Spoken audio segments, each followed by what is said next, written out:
السلام علیکم، آپ دیکھ رہے ہیں اردو پوائنٹ۔ میں ہوں آپ کا میزبان فرحان خان۔ ناظرین، پاکستان کے نومنتخب وزیر اعظم شاہد خاقان عباسی حکومت سنبھالتے ہی ان کے لیے بہت سے چیلنجز سامنے آ رہے ہیں۔ اگر پاکستان کی معیشت کا جائزہ لیں اور میاں محمد نواز شریف صاحب کے 4 سالہ دور کا جائزہ لیں تو جون 2013 میں پاکستان پہ کل بیرونی قرضہ 48.1 ارب ڈالر تھا۔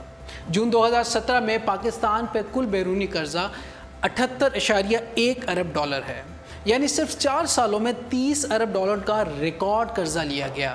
یہ اتنا زیادہ ہی تھا کہ پاکستان کی عالمی مالیاتی اداروں کا بھروسہ بھی ختم ہو گیا۔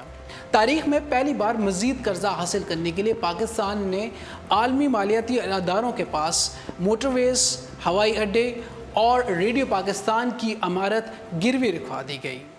مالی سال 2012 اور 13 میں پاکستان کا کل تجارتی خسارہ 15 ارب ڈالر تھا۔ مالی سال 2016-17 میں کل تجارتی خسارہ 24 ارب ڈالر ہو چکا تھا۔ یہ پاکستان کی تاریخ کا بدترین تجارتی خسارہ ہے۔ 2013 میں اندرونی قرضے 14,318 ارب روپے تھے۔ 2017 تک کل اندرونی قرضے 20,872 ارب روپے ہو چکے ہیں۔ یہ بھی اندرونی قرضوں کی بلند ترین سطح ہے۔ 2013 میں پاکستان کی برآمدات 21 ارب ڈالر تھی۔ 2017 میں پاکستان کی کل برآمدات کم ہو کر 17 ارب ڈالر ہو گئیں۔ برآمدات کم ہونے کا اعتراف خود اسحاق ڈار صاحب نے اپنی بجٹ کی تقریر میں بھی کیا تھا۔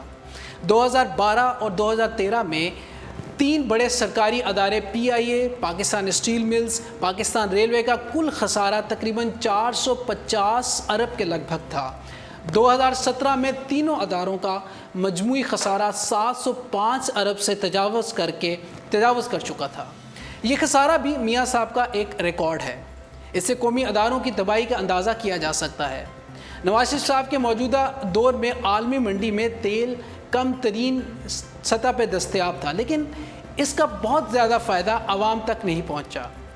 تاریخ میں پہلی بار پاکستان میں زرعی پیداوار میں اضافہ کیے جانے کی بجائے کمی کی گئی، اور پہلی بار کسانوں نے پارلیمنٹ ہاؤس کے سامنے احتجاج کیا اور ڈنڈے بھی دکھائے۔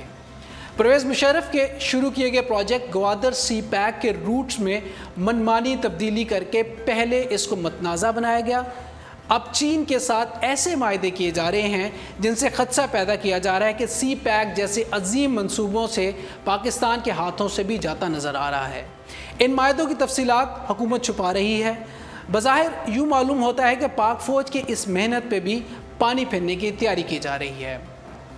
توانائی کے شعبے میں 2013 میں بجلی کا شارٹ فال 5,000 میگا واٹ تھا۔ 2017 میں بجلی کا شارٹ فال 7,000 میگا واٹ ہو گیا۔ نہ صرف 2,000 میگا واٹ کا شارٹ فال بڑھا، بلکہ 2013 میں بجلی کا بحران بھی دور کرنے کے لیے 500 ارب روپے کی خطیر لاگت سے جن منصوبوں پہ کام کیا جا رہا تھا وہ بھی ایک ایک کر کے ناکام ہو گئے۔ ان میں نندی پور project, Quaid Azam solar park اور نیلم جیلم جیسے ان منصوبے، وہ تمام منصوبے شامل ہیں جو قوم کے لیے 500 ارب روپے قوم کے لے ڈوبے۔ دیا میر بھاشا ڈیم کے لیے ہر سال 30 ارب روپے مختص کیے جاتے ہیں، لیکن پھر بھی وہ رقم کہیں اور ایڈجسٹ کر لی جاتی ہے۔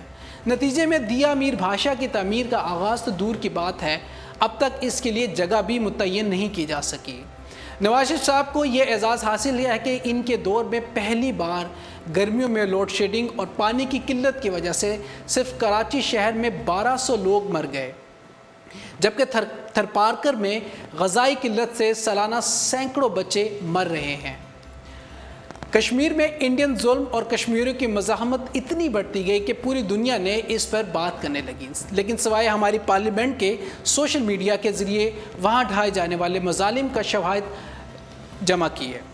خود انڈیا کے اندر کشمیریوں کو چھوڑ دینے کی آوازیں اٹھنے لگیں۔ کشمیر کو دنیا کے سامنے اٹھائے جانے والے اس سے بہتر موقع پاکستان کو تاریخ میں نہیں ملنا تھا، لیکن نواز شریف صاحب نے کشمیری ہونے کے باوجود سوائے اقوام متحدہ میں ایک رسمی بیان جاری کرنے کے کشمیر پہ مکمل خاموشی اختیار کر رکھی تھی، حتیٰ کہ اب خود کشمیری بھی اس خاموشی کا گلہ کرنے لگے ہیں۔ اور تو ان 4 سالوں میں پاکستان میں وزیر خارجہ تک تقرر نہیں کیا گیا تھا۔ یہ تمام چیزیں نومنتخب وزیر اعظم شاہد خاقان عباسی صاحب کے لیے ایک بہت بڑا چیلنج ہے۔ 45 دنوں کے لیے انہیں وزیر اعظم بنایا گیا ہے۔ ان 45 دنوں میں دیکھنا یہ ہے کہ وہ ملک کے لیے کیا کر سکیں گے۔ ان کے سامنے یہ تمام چیلنجز ہیں، ان چیلنجز کو کیسے وہ فیس کر سکیں گے، کتنی آسانیاں عوام کے لیے وہ مہیا کر سکیں گے، عوام کے لیے کتنے مؤثر ثابت ہوں گے، یہ سب باتیں آنے والا وقت اور ان کا وہ 45 دن ہی بتائے گا۔ اپنے میزبان فرحان خان کو اردو پوائنٹ سے دیجیے گا اجازت۔ حیات باقی، ملاقات باقی۔ پاکستان زندہ باد۔